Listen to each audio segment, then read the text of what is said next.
Sure. The questions is about the fireworks and July 3rd celebration at Mount Rushmore. So we had a memorandum of agreement that we signed with the administration to conduct those fireworks this year. But the Biden administration has decided not to issue us the permits that we needed to follow through on that. After pursuing communications with them, asking for permission to get those permits that were agreed to under that memorandum and being denied, I decided to file litigation efforts against them because they did not give me a reason for why they pulled the permits. Typically, when you pull a permit, there's a reason behind it. They would have cited an environmental concern or a fire hazard concern or public safety concern. And there wasn't any of those reasons listed when they decided not to give us those permits. That's why I'm filing suit. I'm filing suit because it appears to be punitive or political.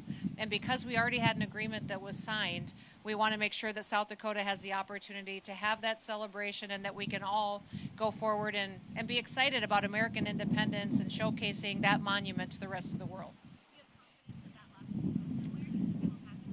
The question is on if I have confidence that that litigation will move forward quickly. I do not know.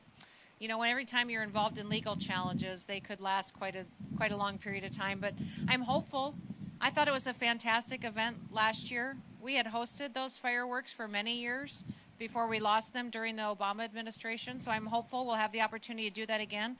And I'm hopeful that when President Biden allows us to have those permits, that he would come and celebrate with us as well.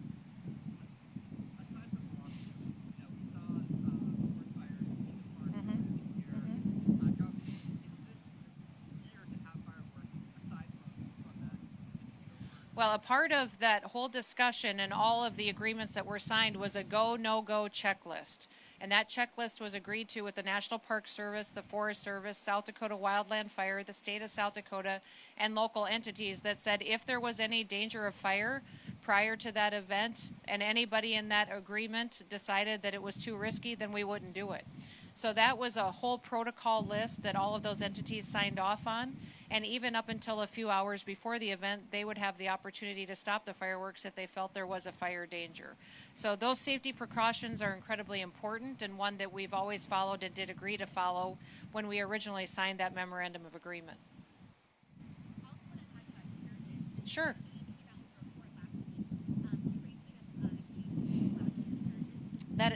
That is absolutely false. We're talking about the Sturgis Bike Rally, and that has been labeled for almost a year as a super spreader event, which was an absolute lie.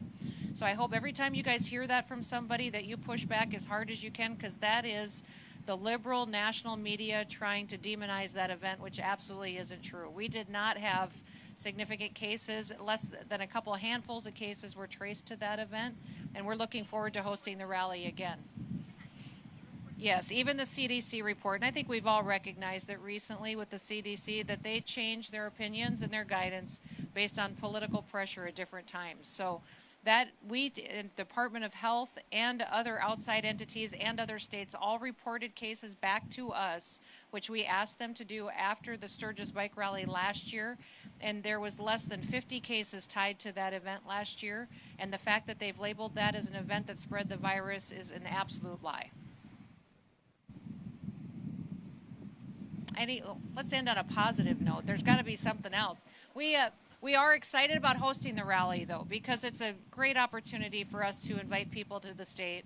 And Sturgis is always looking forward to it. West River is. And there's opportunities for us always to enjoy the outdoors, and that is an event that we're very proud of.